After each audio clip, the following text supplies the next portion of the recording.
Hi friends, ಎಲ್ರಿಗೂ ನಮಸ್ಕಾರ. PMA Kannada YouTube ಚಾನಲ್ಗೆ ನಿಮ್ಮೆಲ್ಲರಿಗೂ ಸ್ವಾಗತ. ನಾನು ಶಿವರಾಜ್. ಇವತ್ತಿನ ಒಂದು ವಿಡಿಯೋದಲ್ಲಿ ನಾನು ನಿಮಗೆ ಮಂಡ್ಯ DCC ಬ್ಯಾಂಕ್ದು ನೀವು ಒಂದು ಏನು ಪೋಸ್ಟ್ ಇದೆ, ಜೂನಿಯರ್ ಅಸಿಸ್ಟೆಂಟ್ ಆಗಿರ್ಬೋದು, ಡ್ರೈವರ್ ಪೋಸ್ಟ್ ಆಗಿರ್ಬೋದು, ಈ ಒಂದು ಪೋಸ್ಟ್ಗಳಿಗೆ ನೀವು ಯಾವ ರೀತಿ ಅಪ್ಲಿಕೇಶನ್ ಹಾಕೋದು ಅನ್ನುವಂಥದ್ದು ಒಂದು ಸಂಪೂರ್ಣ ಮಾಹಿತಿನ ನಾನು ನಿಮಗೆ ಈ ಒಂದು ವಿಡಿಯೋದಲ್ಲಿ ನಾನು ನಿಮಗೆ ತಿಳಿಸ್ಕೊಡ್ತಾ ಹೋಗ್ತೀನಿ. ನೀವಿನ್ನೂ ನಮ್ಮ ಚಾನಲ್ಗೆ ಸಬ್ಸ್ಕ್ರೈಬ್ ಆಗಿಲ್ಲ ಅಂದರೆ ಈ ಕೂಡಲೇ ನಮ್ಮ ಚಾನಲ್ನ ಸಬ್ಸ್ಕ್ರೈಬ್ ಆಗಿ ಪಕ್ಕದಲ್ಲೇ ಇರುವಂಥ ಬೆಲ್ ಬಟನ್ನ ಓಕೆ ಮಾಡಿ ಫ್ರೆಂಡ್ಸ್. ಜೊತೆಗೆ ಯಾರು ನಮ್ಮ ಚಾನಲ್ಗೆ ಇನ್ನೂ ಮೆಂಬರ್ಶಿಪ್ನ ತೊಗೊಂಡಿಲ್ಲ, ಸೊ ಅಂಥವರು ಮೆಂಬರ್ಶಿಪ್ನ ತೊಗೋಬೋದು. ಸೊ ಮೆಂಬರ್ಶಿಪ್ ತೊಗೊಳೋದ್ರಿಂದ ನೀವು ಯಾವುದೇ ಅಪ್ಲಿಕೇಶನ್ಗಳು ಹಾಕೋದು ಸಹ ನಿಮಗೆ ಉಚಿತವಾಗಿ ನಾವು ಅಪ್ಲಿಕೇಶನ್ಗಳನ್ನ ಹಾಕೊಡ್ತಾ ಹೋಗ್ತೀವಿ. ಹಾಗಾಗಿ ನೀವು ಮೆಂಬರ್ಶಿಪ್ನ ತೊಗೊಂಡ್ರೆ ನಿಮಗೆ ಹೆಲ್ಪ್ಫುಲ್ ಆಗುತ್ತೆ ಅಂತಲೇ ಹೇಳ್ಬೋದು ಫ್ರೆಂಡ್ಸ್. ಬನ್ನಿ ಇವತ್ತಿನ ವೀಡಿಯೋನ ಸ್ಟಾರ್ಟ್ ಮಾಡೋಣ. ಮೊದಲನೇದಾಗಿ ನಿಮಗೆ ಒಂದು DCC ಬ್ಯಾಂಕ್ ಏನಿದೆ ಆ ಒಂದು ವೆಬ್ಸೈಟಿಗೆ ಬರಬೇಕಾಗುತ್ತೆ.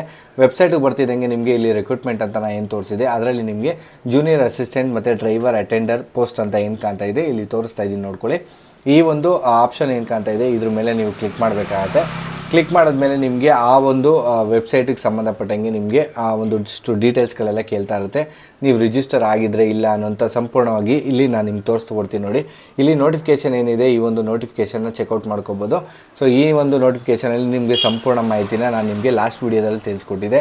ಯಾವ್ಯಾವ ಒಂದು ಮಾಹಿತಿಗಳು ನಿಮಗೆ ಏನೇನೆಲ್ಲ ದಾಖಲಾತಿಗಳಿರಬೇಕು ಅನ್ನೋ ಸಂಪೂರ್ಣ ಮಾಹಿತಿನ ನಿಮಗೆ ಅದರಲ್ಲೇ ತಿಳಿಸ್ಕೊಟ್ಟಿದ್ದೀನಿ. ಸೊ ಅದನ್ನು ಫಸ್ಟ್ ವೀಡಿಯೋ ಇತ್ತು ಅಂದರೆ ಅದನ್ನು ನೋಡ್ಕೊಳ್ಳಿ. ಸೊ ನಾನು ನಿಮಗೆ ಆ ಒಂದು ಡಿಸ್ಕ್ರಿಪ್ಷನಲ್ಲಿ ಆ ಲಿಂಕು ಸಹ ಹಾಕ್ತೀನಿ, ನೀವು ಚೆಕ್ ಮಾಡ್ಕೋಬೋದು. ಚೆಕ್ ಮಾಡಿಕೊಂಡು ಬಂದು ಅಪ್ಲಿಕೇಶನ್ ಹಾಕಿ. ಈ ಒಂದು ಅಪ್ಲಿಕೇಶನ್ ಹಾಕೋದಕ್ಕೆ ನಿಮಗೆ ಸ್ಟಾರ್ಟಿಂಗ್ ದಿನ ಬಂದು ಅಂದರೆ ಸ್ಟಾರ್ಟಿಂಗ್ ಮೊದಲನೇ ದಿನ ಬಂದು 18/1/2024 ಆಗಿರುತ್ತೆ. ಮತ್ತು ಕೊನೆ ದಿನ ಬಂದು 16/2/2024 ಏನಿದೆ ಈ ಒಂದು ಅಪ್ಲಿಕೇಶನ್ ಹಾಕೋದಕ್ಕೆ ಮತ್ತು ಪ್ರಾರಂಭ ದಿನ ಮತ್ತು ಕೊನೆ ದಿನ ಆಗಿರುತ್ತೆ. ಇಲ್ಲಿ ನೀವು ಅಪ್ಲಿಕೇಶನ್ ಹಾಕಬೇಕಾದ್ರೆ ನಿಮಗೆ ಎರಡು ರೀತಿ ಇರುತ್ತೆ. ಒಂದು ನ್ಯೂ ರಿಜಿಸ್ಟ್ರೇಷನು ಮತ್ತು ಆಲ್ರೆಡಿ ರಿಜಿಸ್ಟರ್ಡ್ ಆಗಿದೆ ಅಂದರೆ. ಸೊ ನೀವು ಮೊದಲೇ ರಿಜಿಸ್ಟರ್ ಆಗಿದ್ದರೆ ಆಲ್ರೆಡಿ ರಿಜಿಸ್ಟರ್ಡ್ ಮೇಲೆ ಕ್ಲಿಕ್ ಮಾಡಿ ಓಕೆ ಮಾಡ್ಕೋಬೇಕು. ನೀವೇನಾದ್ರು ಹೊಸಬ್ರು ಏನಾದ್ರು ರಿಜಿಸ್ಟ್ರೇಷನ್ ಮಾಡ್ಕೋತಾ ಇದ್ದೀನಿ ಅಂತ ಏನಾದ್ರು ಅಂದರೆ ನಿಮಗೆ ಒಂದು ನ್ಯೂ ರಿಜಿಸ್ಟರ್ ಅಂತ ಏನು ಕಾಣ್ತಾ ಇದೆ ಈ ಕಡೆ ಸೈಡಲ್ಲಿ, ಸೊ ಈ ಒಂದು ನ್ಯೂ ರಿಜಿಸ್ಟರ್ ಮೇಲೆ ಕ್ಲಿಕ್ ಮಾಡಬೇಕು. ಸೊ ಕ್ಲಿಕ್ ಮಾಡಿದ್ಮೇಲೆ ನಿಮಗೆ ಈ ರೀತಿಯಾದಂಥ ಒಂದು ಪೇಜ್ ಕಾಣುತ್ತೆ. ಸೊ ಈ ಪೇಜಲ್ಲಿ ನೋಡ್ಕೋಬೋದು ನಿಮಗೆ ಒಂದಷ್ಟು ಡೀಟೇಲ್ಸ್ಗಳು ಏನೇನು ಹೇಳ್ತೀನಿ ಆ ಒಂದು ಡೀಟೇಲ್ಸ್ಗಳೆಲ್ಲ ನೀವು ತೆಗೆದು ಮಡಿಕೋಬೇಕಾಗತ್ತೆ. ನೀವು ಒಂದು ನೋಟ್ ಕೊಟ್ಟಿದ್ದಾರೆ, ಒಂದು ಸೂಚನೆಗಳನ್ನ ಕೊಟ್ಟಿದ್ದಾರೆ, ಅದನ್ನು ನೋಡ್ಕೋಬೋದು. ಅದು ನೋಡಿಕೊಂಡು ನೀವು ಓದ್ಕೊಳ್ಳಿ ಅದನ್ನೆಲ್ಲ ಯಾವ್ಯಾವ ರೀತಿ ಏನು ಅಂತ ಅಭ್ಯರ್ಥಿಗಳಿಗೆ ಒಂದಷ್ಟು ಸೂಚನೆಗಳನ್ನ ಕೊಟ್ಟಿರುವಂಥದ್ದು. ಅದಾದಮೇಲೆ ನಿಮಗೆ ಕೆಳಗಡೆ ಬಂತು ಅಂತಂದರೆ ನಿಮಗೆ ನ್ಯೂ ರಿಜಿಸ್ಟ್ರೇಷನ್ನು. ಈ ಒಂದು ನ್ಯೂ ರಿಜಿಸ್ಟ್ರೇಷನಲ್ಲಿ ಏನೇನೆಲ್ಲ ಸಂಪೂರ್ಣವಾಗಿ ದಾಖಲಾತಿಗಳು ನಿಮಗೆ ಏನೇನು ಬೇಕು ಅನ್ನೋಂಥದ್ದು ಪ್ರತಿಯೊಂದೂ ಇಲ್ಲಿ ನಾನು ನಿಮಗೆ ತೋರಿಸ್ತಾ ಇದ್ದೀನಿ. ನಾನು ಇಂಡಿವಿಜುವಲ್ ಆಗು ಸಹ ಹೇಳ್ತಾ ಹೋಗ್ತೀನಿ, ನೋಡ್ಕೊಳ್ಳಿ ನಿಮಗೆ. ಸೊ ಇದು ಬಂದು ನಿಮಗೆ ಇಷ್ಟು ದಾಖಲಾತಿಗಳೇನೇನಿದೆ ಇದೆಲ್ಲ ಪ್ರತಿಯೊಂದೂ ಸಹ ನೀವು ಚೆಕ್ಔಟ್ ಮಾಡ್ಕೋಬೇಕು. ಚೆಕ್ಔಟ್ ಮಾಡಿಕೊಂಡು ನಿಮಗೆ ಯಾವ್ಯಾವ ಒಂದು ದಾಖಲಾತಿಗಳನ್ನ ನೀವು ಎಂಟ್ರಿ ಮಾಡಬೇಕು ಅಂತಂದರೆ ನಾನು ನಿಮಗೆ ಆ ಎಂಟ್ರಿ ಮಾಡುವಂಥ ಸಂಪೂರ್ಣ ಒಂದು ಏನೇನು ಹೆಸರು ಇರಬೇಕು ಪ್ರತಿಯೊಂದೂ ನಾನು ನಿಮಗೆ ತಿಳಿಸ್ಕೊಡ್ತೀನಿ ನೋಡಿ. ಇಲ್ಲಿ ಮೊದಲನೇದು ಬಂದು ನಿಮಗೆ full name of the candidate ಅಂದರೆ ನಿಮ್ಮ ಒಂದು ಅಭ್ಯರ್ಥಿಯ ಒಂದು ಸಂಪೂರ್ಣವಾಗಿ SLC ಮಾರ್ಕ್ಸ್ ಕಾರ್ಡಲ್ಲಿ ಏನಿರುತ್ತೆ ಆ ರೀತಿಯಾದಂಥ ಒಂದು ನೇಮ್ನ ನೀವು ಹಾಕಬೇಕು. ಅದಾದಮೇಲೆ ನಿಮ್ಮ ತಂದೆ ಹೆಸರೇನಿದೆ ಆ ಒಂದು ತಂದೆ ಹೆಸರನ್ನ ಹಾಕಬೇಕಾಗತ್ತೆ. ಅದಾದಮೇಲೆ ನಿಮ್ಮ ತಾಯಿ ಹೆಸರೇನಿದೆ ಆ ಒಂದು ತಾಯಿ ಹೆಸರನ್ನ ಹಾಕಬೇಕು. ಒಂದು ಸಂಗಾತಿ ಅಂದರೆ ನೀವು ಏನಾದರೂ ಹೆಣ್ಮಕ್ಳಾಗಿದ್ರೆ ನಿಮ್ಮ ಗಂಡ, ಇಲ್ಲ ಗಂಡ ಆಗಿದ್ರೆ ಅವ್ರ ಹೆಂಡತಿ, ಆ ಒಂದು ಹೆಸರನ್ನ ನೀವು ಎಂಟ್ರಿ ಮಾಡಬೇಕಾಗತ್ತೆ. ಎಂಟ್ರಿ ಮಾಡ್ತಿದ್ದಂಗೆ ನಿಮಗೆ ಒಂದು ಡೇಟ್ ಆಫ್ ಬರ್ತ್ ಏನಿದೆ ಆ ಒಂದು ಡೇಟ್ ಆಫ್ ಬರ್ತ್ನ ನೀವು ಎಂಟ್ರಿ ಮಾಡಬೇಕು. ಎಂಟ್ರಿ ಮಾಡ್ತಿದ್ದಂಗೆ ನಿಮಗೆ ಸಂಪೂರ್ಣ ನಿಮ್ಮದು ಏನಿದೆ ಆಧಾರ್ ಕಾರ್ಡಲ್ಲಿ ಮತ್ತು SLC ಮಾರ್ಕ್ಸ್ ಕಾರ್ಡಲ್ಲಿ ಏನಿರುತ್ತೆ ಆ ಥರ ಒಂದು ಡೇಟ್ ಆಫ್ ಬರ್ತ್ನ ಹಾಕಬೇಕು. ಮತ್ತು ಜೆಂಡರು ಅಂದರೆ ನಿಮ್ಮ ಯಾವ ಒಂದು ಜೆಂಡರ್ ಇದೆ ಆ ಒಂದು ಜೆಂಡರ್ನ ಸೆಲೆಕ್ಟ್ ಮಾಡ್ಕೋಬೇಕು. ಅದಾದಮೇಲೆ ನಿಮ್ಮ ಆಧಾರ್ ಸಂಖ್ಯೆ ಏನಿರುತ್ತೆ ನಿಮ್ಮ ಸಂಪೂರ್ಣವಾದಂಥ ಆಧಾರ್ ಸಂಖ್ಯೆನ ಹಾಕಬೇಕಾಗತ್ತೆ. ಅದಾದಮೇಲೆ ನಿಮ್ಮ ಒಂದು ಮೊಬೈಲ್ ನಂಬರ್ ಏನಿದೆ ಆ ಒಂದು ಮೊಬೈಲ್ ಸಂಖ್ಯೆನ ಹಾಕಬೇಕು. ಜೊತೆಗೆ ನಿಮಗೆ ಒಂದು ಇಮೇಲ್ ID ಏನಿದೆ ಈ ಒಂದು ಇಮೇಲ್ IDನ ನೀವು ತಪ್ಪದೆ ಇದನ್ನೆಲ್ಲ ಸಹ ಮ್ಯಾಂಡೇಟರಿ ಇರುವಂಥದ್ದು. ಸೊ ಇಮೇಲ್ IDನೂ ಸಹ ನೀವು ಎಂಟ್ರಿ ಮಾಡಬೇಕಾಗತ್ತೆ. ಅದಾದಮೇಲೆ ನಿಮಗೆ ಒಂದು ಸೆಕ್ಯೂರಿಟಿ ಕೋಡ್ ಅಂತ ಏನು ಕಾಣ್ತಾ ಇದೆ ಈ ಕಡೆ 4DCS ಅಂತ ಈ ಒಂದು ಸೆಕ್ಯೂರಿಟಿ ಕೋಡ್ನ ಇಲ್ಲಿ ಎಂಟರ್ ಮಾಡಬೇಕು. ನೀವು ಕಾಣ್ತಾ ಇದೆ ನೋಡಿ ಇಲ್ಲಿ. ಸೊ ಇಲ್ಲಿ ಆ ಮೇಲ್ಗಡೆ ಕಾಣ್ತಿರುವಂಥ ಸೆಕ್ಯೂರಿಟಿ ಕೋಡ್ ಏನಿದೆ ಆ ಕೋಡು ನಿಮಗೆ ಇಲ್ಲಿ ಎಂಟ್ರಿ ಮಾಡಬೇಕು. ನಿಮಗೆ ಎಂಟ್ರಿ ಆಗ್ತಿದ್ದಂಗೆ ನಿಮಗೆ ಇಲ್ಲಿ ಕೆಳಗಡೆ ನೀವು ಡಿಕ್ಲರೇಷನ್ ಇದೆ ಆ ಒಂದು ಡಿಕ್ಲರೇಷನ್ನ ಓದ್ಕೊಂಡು ಐ ಅಗ್ರಿ ಅಂತ ಕ್ಲಿಕ್ ಮಾಡಿ ಸಬ್ಮಿಟ್ ಅಂತ ಕೊಡಬೇಕಾಗತ್ತೆ. ಇದಿಷ್ಟು ನೀವು ಮಾಡ್ತು ಅಂತಂದರೆ ನಿಮಗೆ ನೆಕ್ಸ್ಟು ಅಪ್ಲಿಕೇಶನ್ ಪೇಜ್ಗೆ ಓಪನ್ ಆಗುತ್ತೆ. ಇದು ನಿಮಗೆ ಬರೀ ಜಸ್ಟ್ ಒಂದು ರಿಜಿಸ್ಟ್ರೇಷನ್ ಪಾರ್ಟ್ ಆಗಿರುತ್ತೆ. ಅಪ್ಲಿಕೇಶನ್ನ ನೀವು ಯಾವ ರೀತಿ ಹಾಕಬೇಕು ಅನ್ನೋದನ್ನ ನಾನು ನಿಮಗೆ ತಿಳಿಸ್ಕೊಡ್ತೀನಿ ನೋಡಿ. ಈಗ ಏನಿದೆ ನಾನು ಇದನ್ನೆಲ್ಲ ಪೂರ್ತಿಯಾಗಿ ಎಂಟ್ರಿ ಮಾಡ್ತೀನಿ ನೋಡಿ. ಎಂಟ್ರಿ ಮಾಡ್ಬಿಟ್ಟು ನಾನು ನಿಮಗೆ ತಿಳಿಸ್ಕೊಡ್ತಾ ಹೋಗ್ತೀನಿ.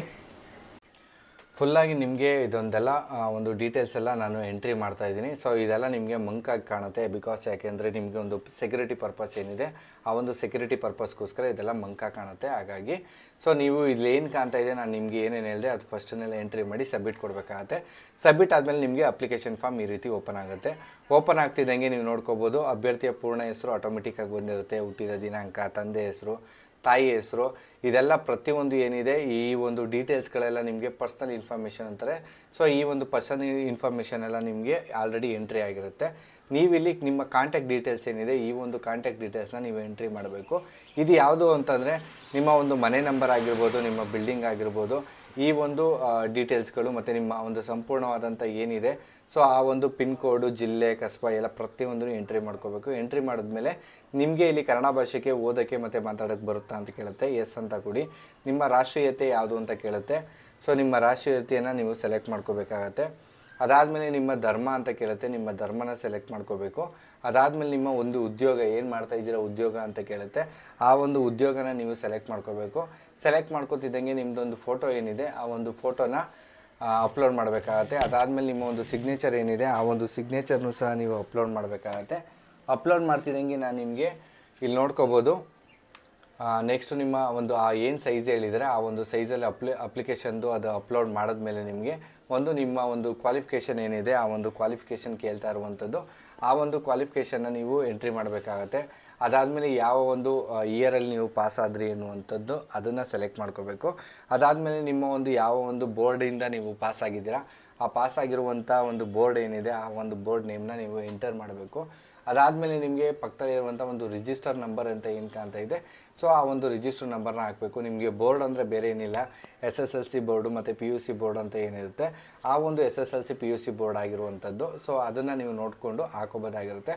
ಮತ್ತು ನಿಮ್ಮ ಯಾವ ಒಂದು ವರ್ಗ ಅಂತ ಏನಿದೆ ಆ ಒಂದು ವರ್ಗ ನೀವು ಎಷ್ಟನ್ನ ನೀವು ಒಂದು ಡಿಸ್ಟಿಂಕ್ಷನ್ ಪಾಸ್ ಆದ್ರೆ, ಫಸ್ಟ್ ಕ್ಲಾಸಲ್ಲಿ ಪಾಸ್ ಆದರೆ, ಸೆಕೆಂಡ್ ಕ್ಲಾಸ, ಆ ಒಂದು ನೀವು ಯಾವ ಒಂದು ಕ್ಲಾಸಲ್ಲಿ ನೀವು ಪಾಸ್ ಆದರೆ ಆ ಒಂದು ಡೀಟೇಲ್ಸ್ನ ಹಾಕಬೇಕಾಗತ್ತೆ.